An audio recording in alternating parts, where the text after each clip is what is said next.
அண்மை செய்தி. சட்டப்பேரவையில் எதிர்க்கட்சித் தலைவர் உரையாற்றும் போது வாய்ப்பு கொடுக்காமல் நேரலையை துண்டித்து திமுக அரசு அராஜகத்தில் ஈடுபட்டுள்ளது. இதுகுறித்த கூடுதல் விவரங்களை நமது தலைமை செய்தியாளர் ஜெயக்குமார் வழங்க கேட்கலாம். வணக்கம் ஜெயக்குமார், கூடுதல் விவரங்களை வழங்கலாம். வணக்கம் சுரேஷ். சட்டமன்றத்தில் திமுக ஆட்சியில் ஜனநாயகம் படும் பாடு பெரும்பாடாக இருக்கிறது. ஜனநாயகத்தினுடைய குரல் வலை நசுக்கப்படுகிறது. எதிர்க்கட்சி என்கிற முறையில் மக்களுடைய பிரச்சனைகள் குறித்து பேசுவதற்கு அனுமதி கேட்கிற போது மறுக்கப்படுகிறது. கவன ஈர்ப்பு தீர்மானத்தின் போது அதிமுக சட்டமன்ற உறுப்பினர்கள் எதிர்க்கட்சி தலைவர் பேசுகிற அனைத்து நேரலைகளையும் துண்டிக்கப்படுகிறது. சபாநாயகருடைய இந்த நடவடிக்கை என்பது ஒருதலை பட்சமாக ஆளுங்கட்சிக்கு ஆதரவாக மட்டுமே இந்த நடவடிக்கைகள் இருப்பதாக தொடர்ந்து அனைத்திந்திய அண்ணா திராவிட முன்னேற்ற கழகம் தொடர்ந்து குற்றச்சாட்டுக்களை முன்வைத்து வருகிறது. ஆனால் சபாநாயகர் செவிடன்காதில் ஊதப்பட்ட சங்கு போல அதை கண்டு கொள்வதே இல்லை.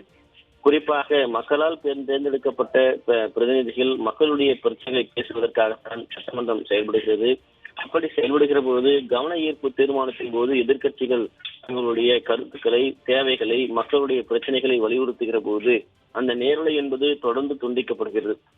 அப்படி துண்டிக்கப்படுவது, பேச அனுமதி மறுக்கப்படுவது என்பது ஜனநாயகத்தினுடைய குரல் வலையை குய்தோண்டி புதைக்கக்கூடிய செயல் என்றும், எனவே பிரதான எதிர்க்கட்சியாக இருக்கக்கூடிய அனைத்திந்திய அண்ணா திராவிட முன்னேற்ற கழகத்தை பேச அனுமதிக்க வேண்டும் என்று எதிர்க்கட்சி தலைவர், அனைத்திந்திய அண்ணா திராவிட முன்னேற்ற கழகத்துடைய பொதுச் செயலாளர் புரட்சித் தமிழர் எடப்பாடி கே பழனிசாமி அவர்கள் கோரிக்கை வைத்தும் அந்த கோரிக்கை நிராகரிக்கப்படுகிற போது அதிமுக சட்டமன்ற உறுப்பினர்கள் அனைவருமே எழுந்து நின்று தங்களுடைய முழக்கங்களை வெளியிட்டிருக்கிறார்கள். அதற்கும் இந்த சபாநாயகரோ திமுக அரசோ செவிசாய்க்கும் விதமாக இல்லை.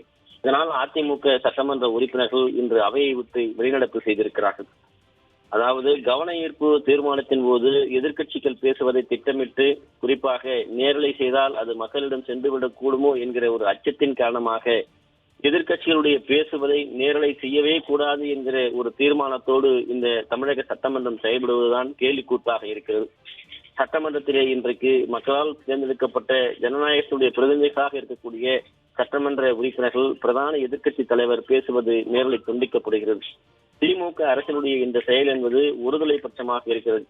குறிப்பாக குண்டாரி இணைப்பு திட்டம் குறித்து கவன ஈர்ப்பு தீர்மானத்தில் பேசிய போது ஏன் நேரலை செய்யவில்லை என்று அனைத்திந்திய அண்ணா திராவிட முன்னேற்ற கழகத்தினுடைய முன்னாள் அமைச்சர் சட்டமன்ற உறுப்பினர் விஜயபாஸ்கர் அந்த கேள்விகளை எழுப்புகிற போது தொடர்ந்து அவர்கள் அந்த நேரலை துண்டிக்கிறார்கள். இதனை கண்டித்து அனைத்திந்திய அண்ணா திராவிட முன்னேற்ற கழகத்துடைய பொதுச் செயலாளர் புரட்சித் தமிழர் எடப்பாடி கே பழனிசாமி அவர்கள் ஏன் இது போன்று ஒருதலை பட்சமான ஒரு நடவடிக்கைகள் நீங்கள் மேற்கொள்ளீர்கள்? அதிமுக உறுப்பினர்கள் இரட்டடிப்பு செய்யப்படுகிறார்கள். குறிப்பாக இந்த செயல் என்பது ஏற்றுக்கொள்ள முடியாது என்று அவர் வலியுறுத்துகிறார். ஆளும் கட்சி உறுப்பினர்களுக்கு ஒரு நீதி, அதாவது திமுக சட்டமன்ற உறுப்பினர்களுக்கு ஒரு நீதி, முதலமைச்சருக்கு ஒரு நீதி, திமுக கூட்டணியிலே இருப்பவர்களுக்கு ஒரு நீதி, எதிர்க்கட்சிக்கு ஒரு நீதியா என்று அவர்கள் கேள்வி எழுப்பியிருக்கிறார்கள். அப்படி கேள்வி எழுப்புகிற போது கூட அந்த நேரலை என்பது தொடர்ந்து துண்டிக்கப்படுகிறது. இதுதான் ஜனநாயகத்தினுடைய மாண்பா என்று கேள்வி எழுப்பியிருக்கிறார்கள். அதே போன்று அதிமுக சட்டமன்ற உறுப்பினர்கள் சி விஜயபாஸ்கர், அக்ரி கிருஷ்ணமூர்த்தி ஆகியோர் உறுப்பினருடைய கவன ஈர்ப்பு தீர்மானத்தின் மீதான உரையை நேரலை செய்யாமல் துண்டிக்கப்பட்டிருக்கிறது. குறிப்பாக விவசாயிகளுடைய பிரச்சனைகள் குறித்து பேசுகிற போது அந்த நேரலை துண்டிக்கப்பட்டிருக்கிறது. உடனடியாக கண்ணியமிக்கும் நேரத்திலே அவர்கள் எழுந்து நின்றவுடனே அதிமுக சட்டமன்ற உறுப்பினர்கள் இந்த நேரலை துண்டிப்பு என்பது மக்கள் மன்றத்தில் எப்படி இந்த மாதிரியான பிரச்சனைகள் பேசுவதை அவருக்கு கொண்டு செல்ல முடியும், அவர்களை தெரியப்படுத்த முடியும் என்ற கேள்வி எழுப்பப்படுகிறது.